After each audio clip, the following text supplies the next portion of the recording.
It's been a minute since we've been live, and one thing I really wanted to understand better is what the fuck is happening with all the Epstein list drama. The gist of it that I know is that some new Epstein emails were leaked, 20,000 new documents, some of which reference Trump. I read some of them. Most of them were about how Epstein thinks Trump is absolutely dog shit at business and will screw you over at a moment's notice. Not the best source, Jeffrey Epstein, but he seemed pretty confident talking to other rich, evil people that, man, of us, Trump is the worst.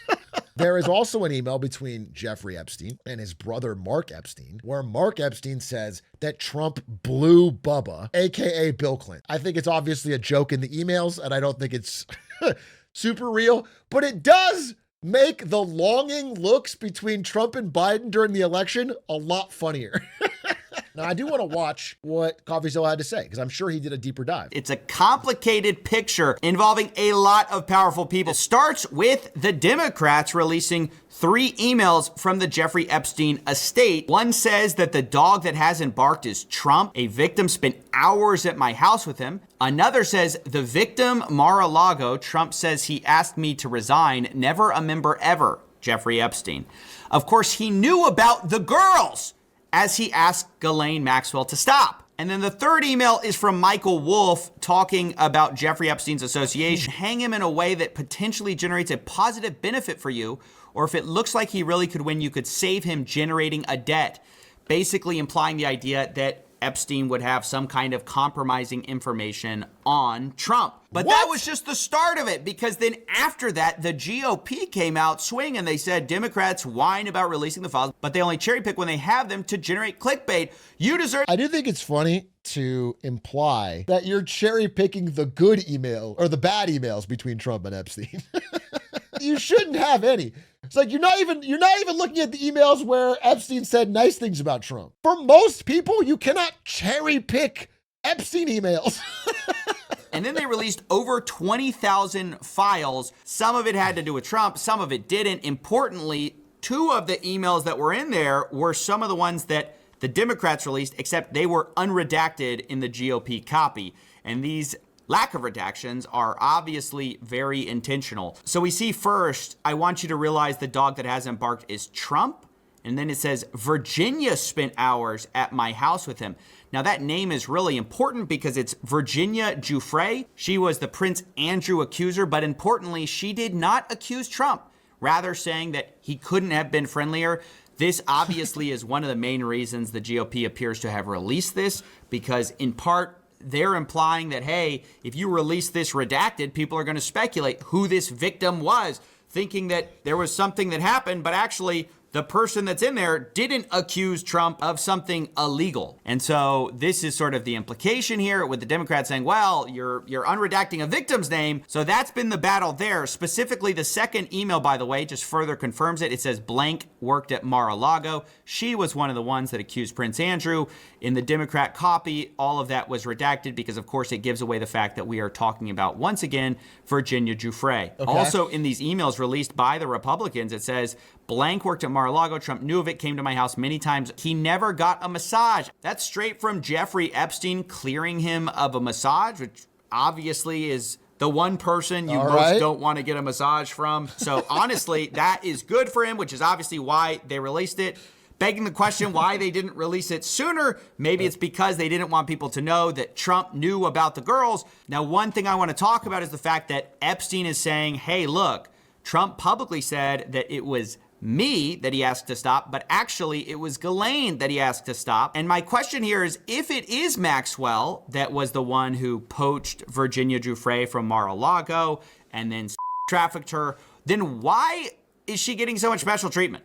I mean, that is the part where the Republicans don't look good at all. I mean, what is going on with Ghislaine Maxwell, a convicted sex offender, trying to get a pardon, getting Todd Blanche to give her a softball interview, and then she immediately gets preferential treatment. Look, we've been over the fact that she's at basically a special prison in Bryan, Texas, where normally someone of her status wouldn't be allowed to go to because it's too nice, it's too low security. But in addition to that, new reports are saying that top officials at Camp Bryan are sick of being Maxwell's Federal law enforcement staff working at the camp have been waiting on Maxwell hand and foot including, waiting by the on her way, hand and foot?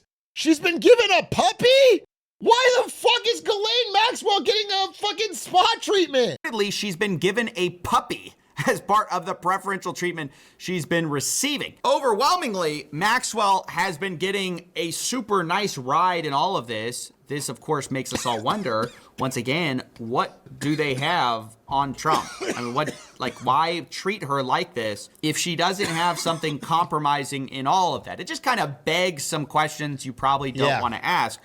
Also very suspicious is the fact that immediately after this report came out, Trump personally called Rep. Lauren Boebert, urging her to withdraw support for releasing the Epstein files. Bondi, Blanche, and Patel were going to meet today about the Epstein files. This, of course, is furthering the idea the White House has no interest in this story. I think Trump tweeted multiple times today about the Epstein hoax. Again, we've heard that a million times. And the question is, why are you acting so suspicious if you have nothing to hide, right? If you didn't get the massage, which Epstein says, what are you hiding? Why are you so worried about all this stuff coming out? By the way, Press Secretary Caroline Leavitt was actually asked about the White House pressuring people to get them not to sign for the release of the Epstein files, and her response was pretty insane. Why are White House officials then meeting with Representative Boebert in an effort to try and get her to not sign this petition calling for the release of the files? Doesn't it show transparency that members of the Trump administration are willing to brief members of Congress whenever they please? Doesn't that show our level of transparency? Doesn't that show the level of transparency when we are willing to sit down with members of Congress and address their concerns? It shows transparency to try to go and block files being released on the world's most prolific.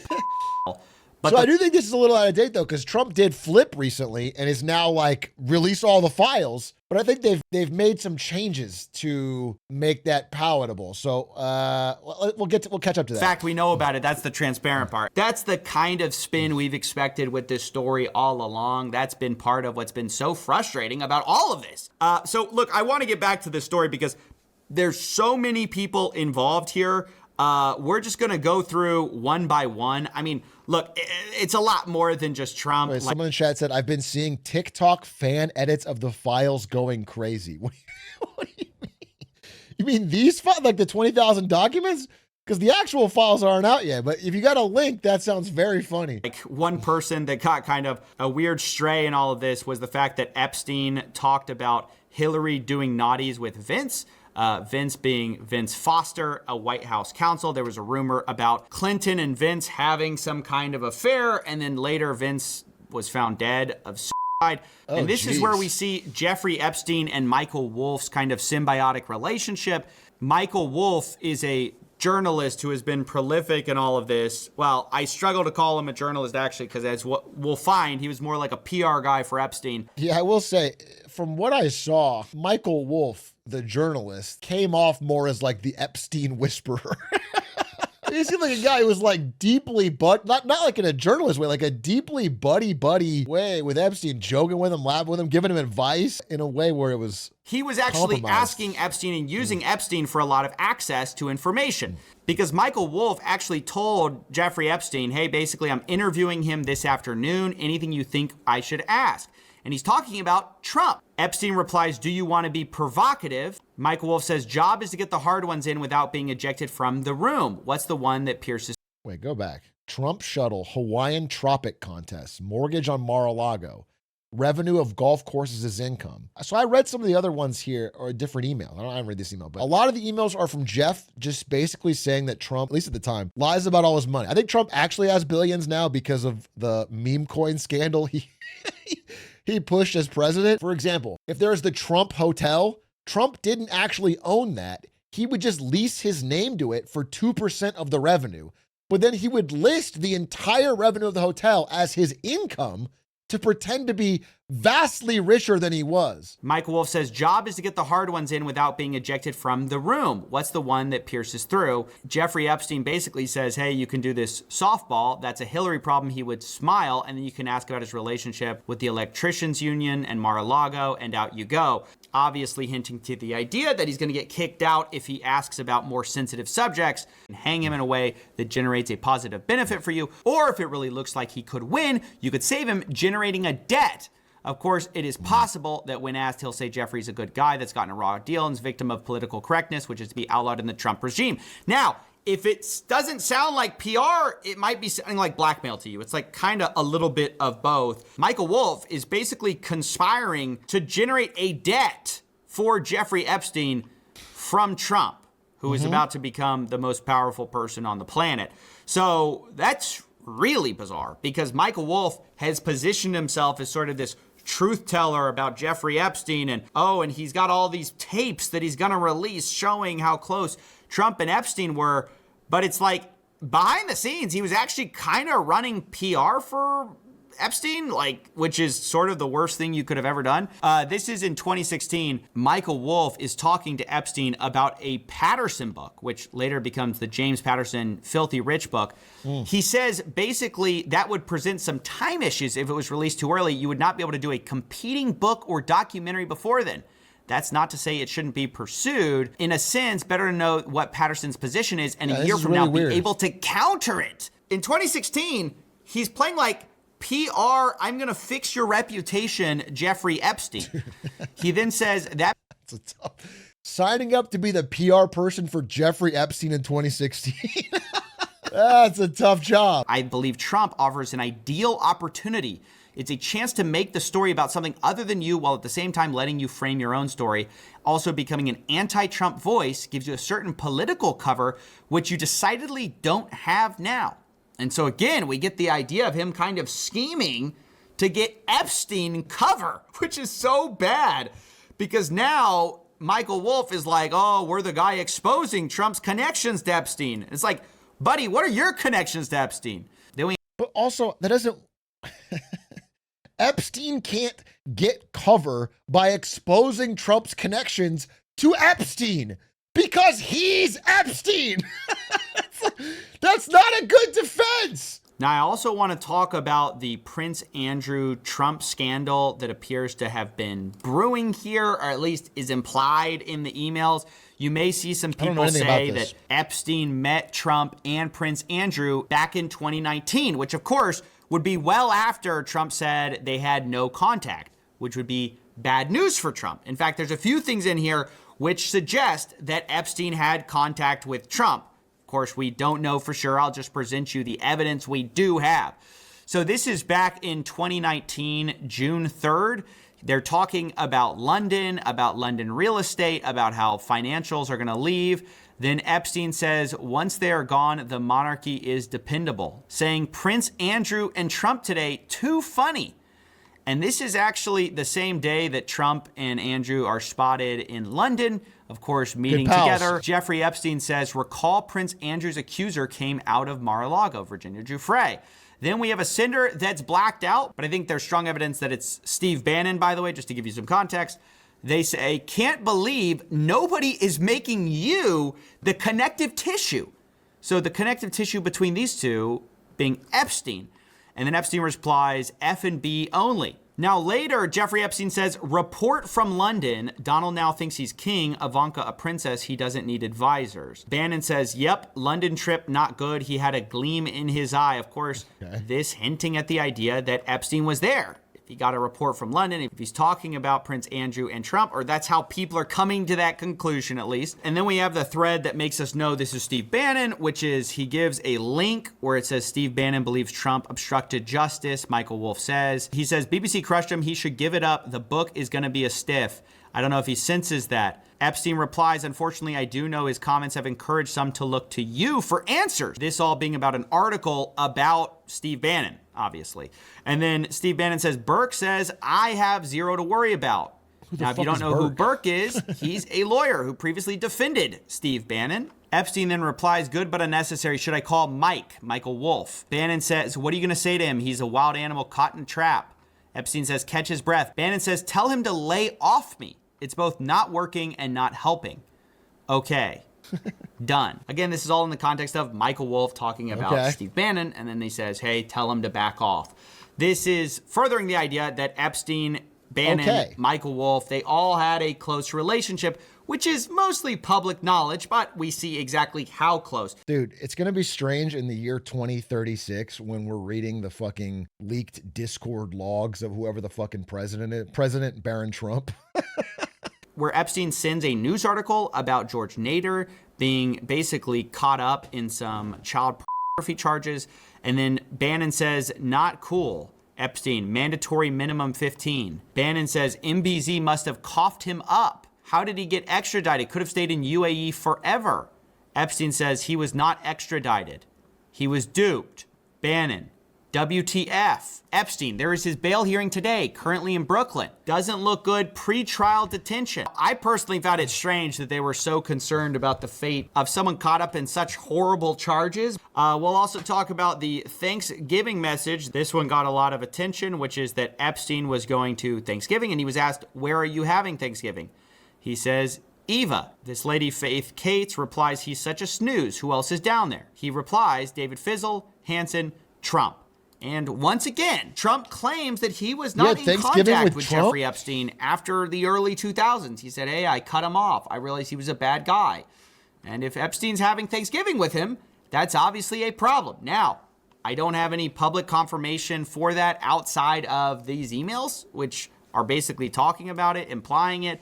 Once again, the same is true of Prince Andrew. Do you actually think these emails are about him actually seeing them, or is he just reporting on it? It's kind of hard to know, but I just want you to know what's out there.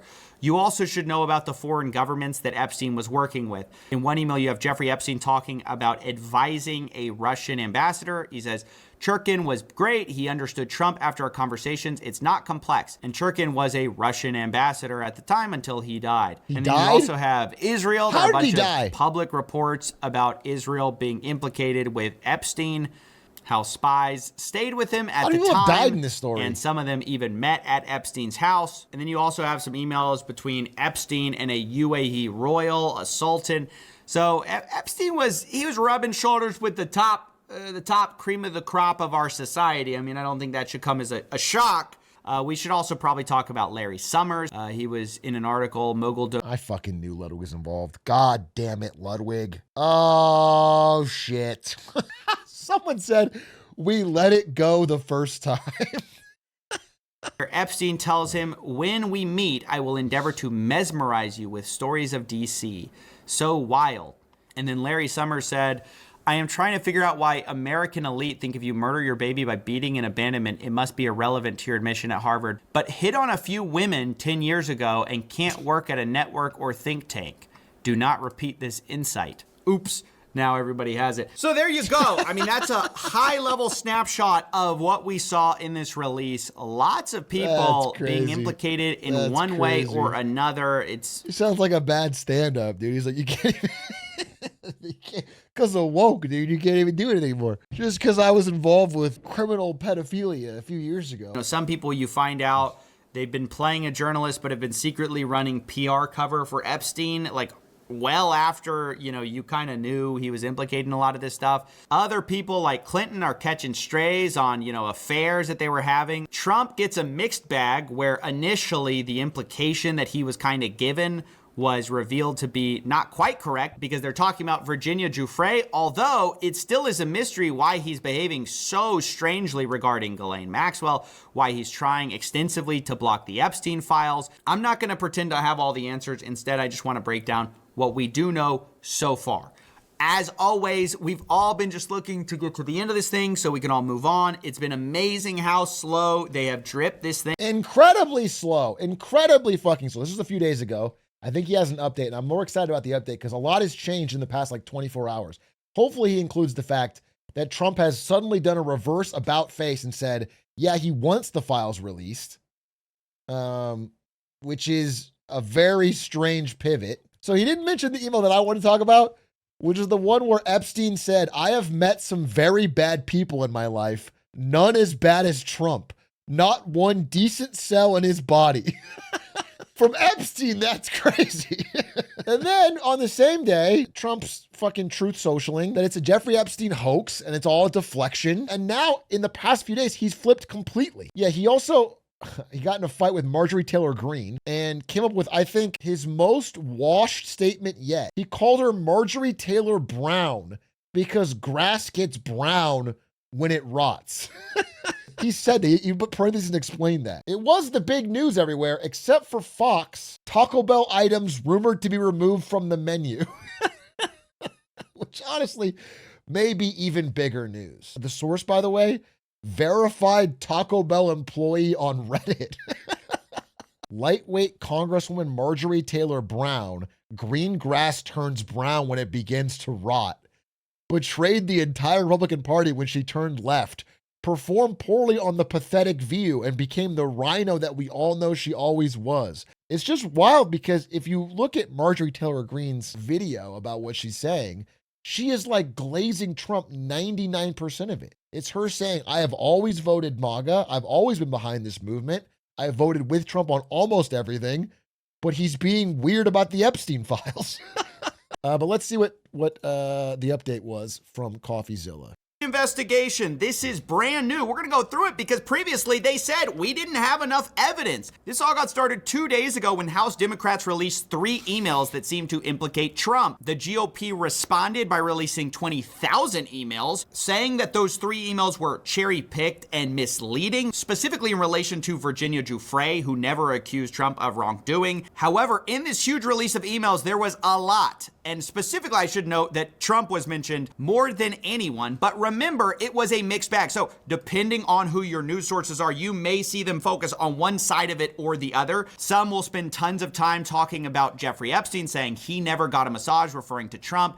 Others will focus on the fact that Epstein claimed that he was the only one who could take Trump down, implying that he had some kind of compromising information on Trump. I will remind you that these files went way beyond just Trump. Some people like Michael Wolff came off terrible, like they were plotting to blackmail people. They were running PR for Jeffrey Epstein. Others like Bannon seemed to be much closer than we previously knew. This went to the highest halls of power, and we talked about some of the governments that were even involved. But today I just want to focus on everything that led up to now there being an investigation into the Epstein files. Because previously, the DOJ has said there was no evidence to do this, which is what's really weird about all of this. Remember the flip-flopping that's been going on over and over. I'm going to put a few clips here just to show you how much things have changed over the days, weeks, and months leading up to this. You say that the FBI has Epstein's list. They're sitting on it. Why is the FBI protecting the greatest in human history?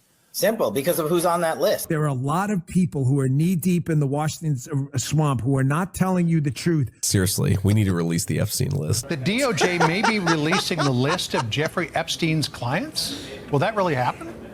It's sitting on my desk right now to review. A lot of people are wondering, because you said last week that you have the Epstein files on your desk, is when can we see them and what's taking so long to release them?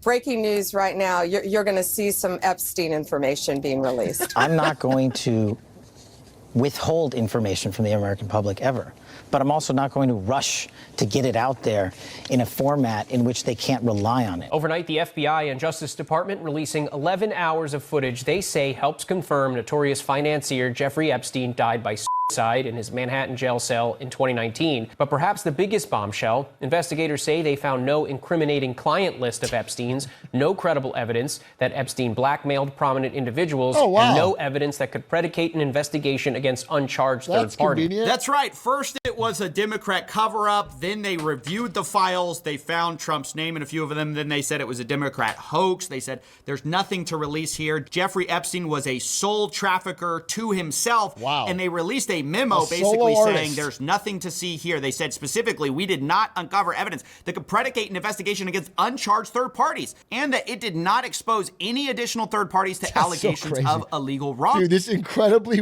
rich, wealthy, well-connected pedophile constantly rubbing shoulders and talking with all of the financial leaders of the world, and none of them ever knew about his actions, nor none of them took part.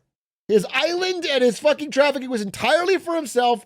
It's fucking insane. What has flip-flopped us yet again? Well, after this email release, the president has been acting really weird. First, he personally called Rep. Lauren Boebert, urging her to withdraw support for a bill releasing the Epstein files, and then several of the top law enforcement officials met to discuss the Epstein files, specifically in the Situation Room, which was covered by a White House correspondent. And I think it's worth hearing him talk about how weird this is for people who aren't in the Washington zeitgeist. In that same day, she was summoned to a meeting with the Attorney General and the FBI Director. So these are the top law enforcement officials of the whole United States government are sitting in the White House Situation Room, quote, providing a briefing. I'm like, okay, so what does that all tell you? You've got very sensitive information that being briefed here to a member of Congress, presumably, you know, with a security clearance.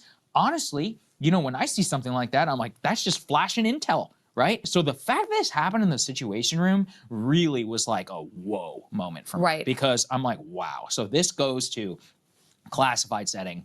They don't want her to bring a briefing, or they don't want to bring her phone in. Presumably, she probably didn't have any staff that were allowed in there. This is like clearance to the max. Yeah. So this wasn't an ordinary reaction. I mean, they were taking it very seriously. And the fallout to all of this was Donald Trump today saying he will be asking AG Pam Bondi and the Department of Justice to investigate Jeffrey Epstein's involvement and relationship with Bill Clinton, Larry Summers, Reid Hoffman, JP Morgan Chase, and many other people and institutions to determine what was going on. I'm sorry, wait, did he...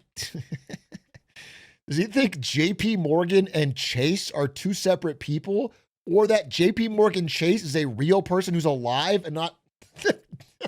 was going on with him. And Bondi immediately accepted saying, oh my God, it's Chase from House MD. Oh, I thought he was a good guy. We'll pursue this with urgency and integrity. But notably, all these people are sort of Democrats. So there don't seem to be any Republicans mentioned here, which makes sense given that Trump's initial statement calls it still an Epstein hoax involving Democrats, not Republicans. So it seems clear that they're not going to go after their own. Instead, they're going to go after Democrats only, which again is weird because they previously said they did not have evidence to do any of that. They said they didn't have evidence to investigate anyone, Democrat or Republican.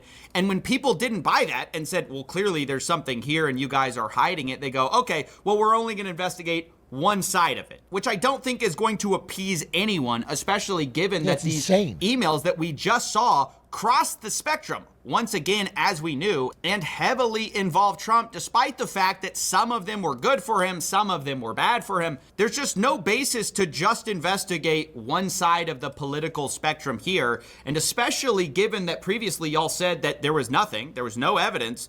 What's the evidence now to justify an investigation? Well, I'll give you one theory, although to be clear, it's impossible to know. Maybe this is just vindictive, but take the context for a second that we are about to have the House order the release of the Epstein files. Well, if the DOJ has an ongoing investigation, suddenly they can say, hey, we can't release all the files to you because there's information here that's part of an ongoing investigation, so we have to hold that back. So it's very worrisome that on the eve of these Epstein files being released by the DOJ, suddenly they have this investigation, which might mean that they can't release them. It's honestly also corrupt, and all of us are just wanting everyone to be investigated in all of this, or at the minimum, some transparency, which it seems like we're never going to get. Good video, but damn, yeah, it's fucking crazy. This is the story that never goes away. It keeps coming. There's enough people and enough votes to keep this going, because I think there's more people, even in politics, who aren't connected with Epstein than are. And so slowly but surely, I feel like there is pressure to get this stuff released. My worry is that somehow it gets like destroyed or redacted or something. That's my biggest worry. There's enough people who touch the evidence, you can't really destroy it. I bet someone will speak up. That's what you hope, right? They're going to release an old nail file set of Epstein's and say, what? You said he was grooming and here's the files to prove it. One of the dumbest things I've ever seen in my chat.